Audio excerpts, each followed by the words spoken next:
Refinishing a Case XX State Utility Knife salvaged from a Michigan lake cabin. William Hovey Smith, 2017.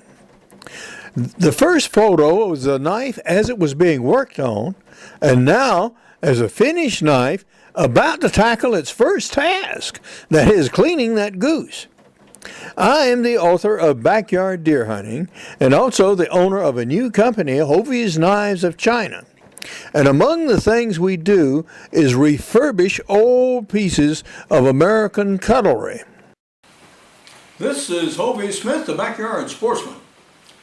It is a rainy night in Georgia and a good night to be doing something in the knife shop. In previous videos, I've shown you how we've made our Billy Joe Rubidoux knives by using a piece of found steel, in this case a section of tiller point which was very much rusted, and we made a original design paring knife. The most recent manifestation of this is we now have us some blanks cut of stainless steel. So we can now offer these designs of paring knives in stainless. Now we only had 8 blanks cut. So there'll only be 8 of these knives at this series. And if you would want one, you can place an order. Now these knives as finished are $150. I'm sorry, we can't make $40 knives. We have to make some money at it. But these are unique knives, they have unique capabilities, and most especially they are designed to sit flat on the work surface. So the blades do not touch the surface and you can pick them up and use them anytime. Today we are moving up in size to this stake and utility knife. Now also in the Billy Joe Rubidoux series, we take old blades, and the last couple we worked on were carbon steel, and we refurbish them. This is out of stainless steel. It's a case knife, and this was out of their Old America series of cooking knives. They made a whole variety of these. And these were made to be utilitarian and inexpensive knives, and unfortunately they were bought and abused most typically. It did not help that what they chose to use for handle material was walnut. And unlike denser woods like cherry, and most especially like woods such as this African rosewood, this walnut tends to stain very, very badly, especially if you throw it in the dishwasher. Never put your wood handle knives in a dishwasher, folks. It ruins them. So, not only is this knife recovered from a Michigan fish camp and just generally abused all around, but its scales are just terrible. In this particular knife, there's some hard dents in this relatively soft walnut, one right here.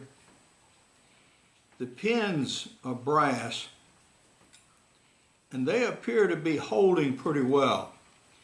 Because this is a stainless steel knife, I don't have the rust problems along the scales here that I oftentimes have with carbon steel blades.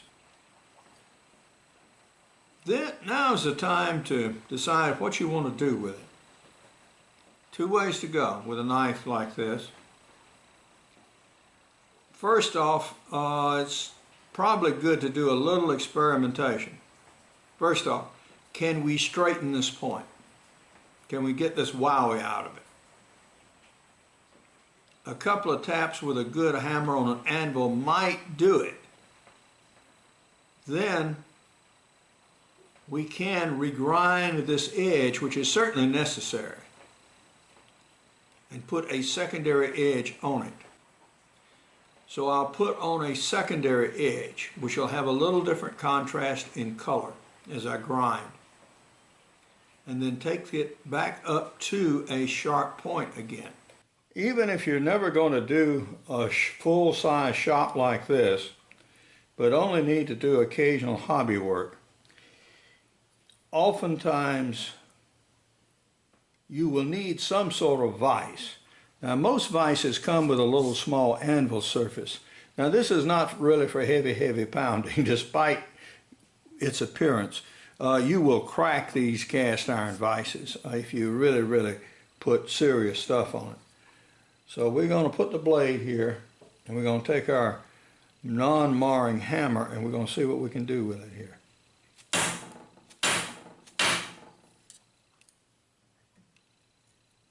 I'm trying to put it as flat down as I can.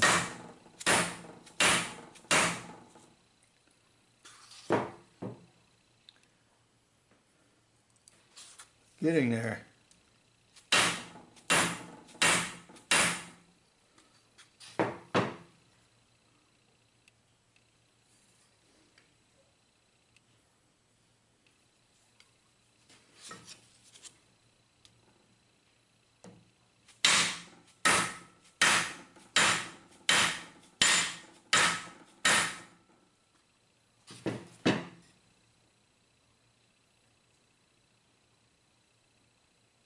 No, that's not coming out. There's just too much of a little dimple right there. The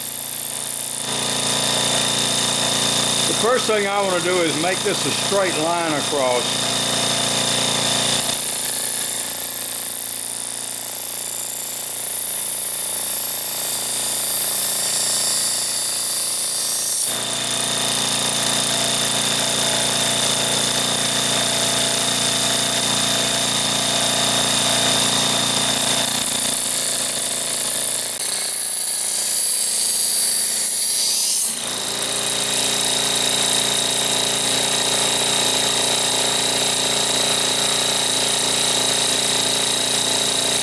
Okay, so I've got the edge now straight across. I've taken this radius very smoothly. It's sharp right here, and it's also hot, and gotten rid of that wowie down there. Now our initial grinding on that stone has flattened the bottom of this blade. Now we've also removed some of the logo here. But that's unavoidable in reshaping the knife this much. Remember, we have shortened it the whole knife length about 1/4 inch now. And this profile of the blade here at the bottom is now as flat a grind this way as I can get. That way I can put it on this medium belt and shape to a uniform edge. Otherwise, if I just had it sharp on some and flat on the other, I wouldn't have the uniformity I need to actually grind a good edge on this knife.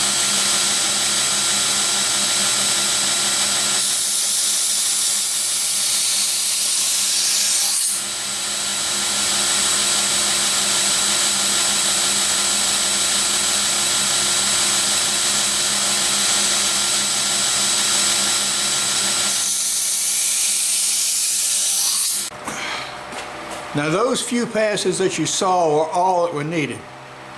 Now we've shaped the blade now, and now you can feel an edge. And that's as far as you want to take it with this grit. So now we're going to change and put on a finer grit and start actually doing the sharp. What we previously used was a 60 grit sand, and now we're going to a 120 to actually start putting the edge on the steel itself.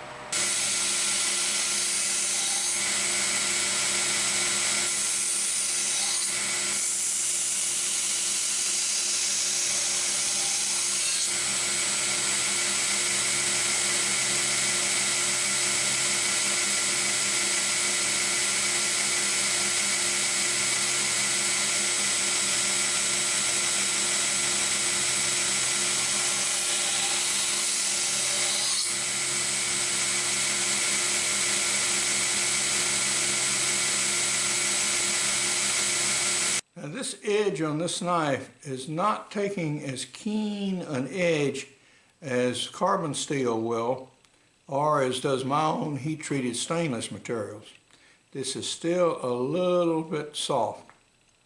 Now I did get one blemish there where I went up just a little high and caught for an instant the edge of the sanding. We're going to see what the handle material will do. We're going to continue with the same grit, but start now grinding on the handle.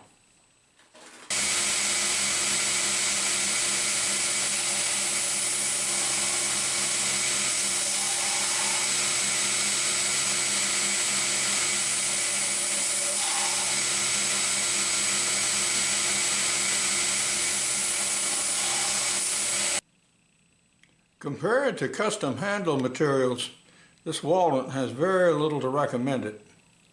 But I'm trying to get it down to a fresh enough surface so the stain and the sealant I'm going to put on it will actually take. I'm going to use a 150 block here, and that'll get rid of some of these rough scratches on the brass.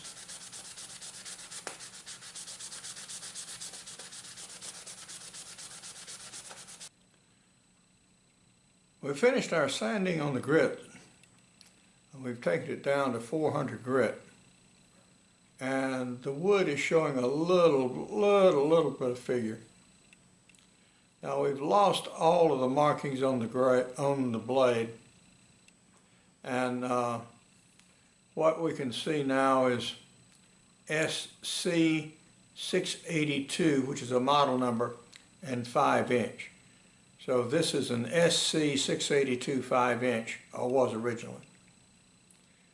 And now, since we have removed all the markings just about by the necessity of reshaping the edge, we might as well just go ahead and we'll buff this blade to a uniform finish. But what we're going to do is we're going to put it on the Scotch-Brite here until we get these blemishes out of it and give it a uniform polish, and then do a little finishing here.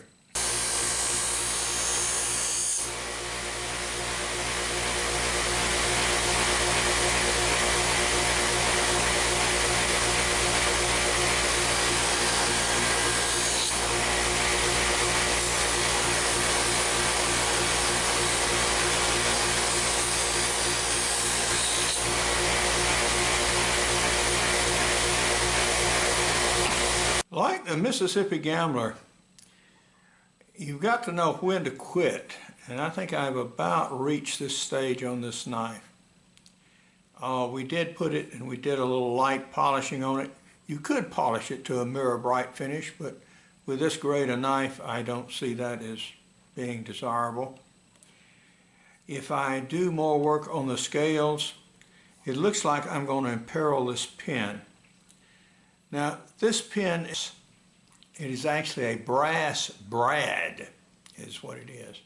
But you can see I'm exposing the glue bond here. So if I grind more on this side, I'm going to lose more and more of that pen, which is not desirable. So far as the blade goes, we've got it down to a uniform polish.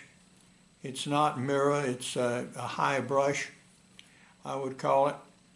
But I think that's fine. It's making for a very attractive knife. On these scales, the walnut scales, when these knives were new, they had a dark stain on them, but they didn't last very long. So I am going to put a dark walnut stain on this, let that dry, and then put a coat of polyurethane on it. And that'll make these grips much more durable. I'm going to use the expedient of just dipping and holding the whole thing in here.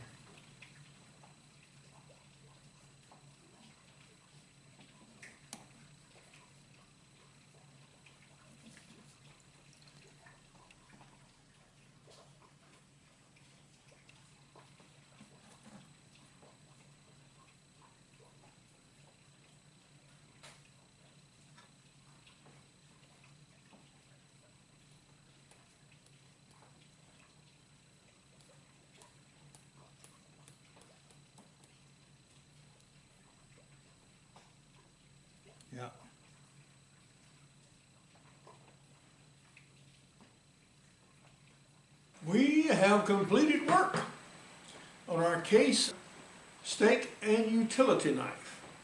And it's got a job to do, guys. Yeah, it's going to clean the scoops. I'm sure in Michigan it cleaned many a walleye, but I don't have any walleyes. But I'd rather suspect it might have seen a goose or two. So, that's what we're going to do with it. But now, this is Hovey Smith, reminding you to hunt what you eat and eat what you hunt. Be legal, be ethical, be safe, goodbye, God bless, and see you next time. Besides backyard deer hunting, I'm the author of a number of outdoor books, all of which have chapters on knives and their uses. Now here is a picture of some of the interesting knives that we produce from Hovey's Knives of China. These are based on ancient Chinese patterns of over 2,000 years ago, and we offer them in a variety of patterns as you see. Restoring a knife like this from a lake cabin and returning it to use in a modern kitchen lets you keep in touch with your own past. You might not own the lake cabin anymore, but you can own the knives that we use there. For more information, my books, blogs, and more than 580 videos, you can go to my website, www.hoveysmith.com. Good hunting and good eating from the outdoors. Goodbye, and God bless.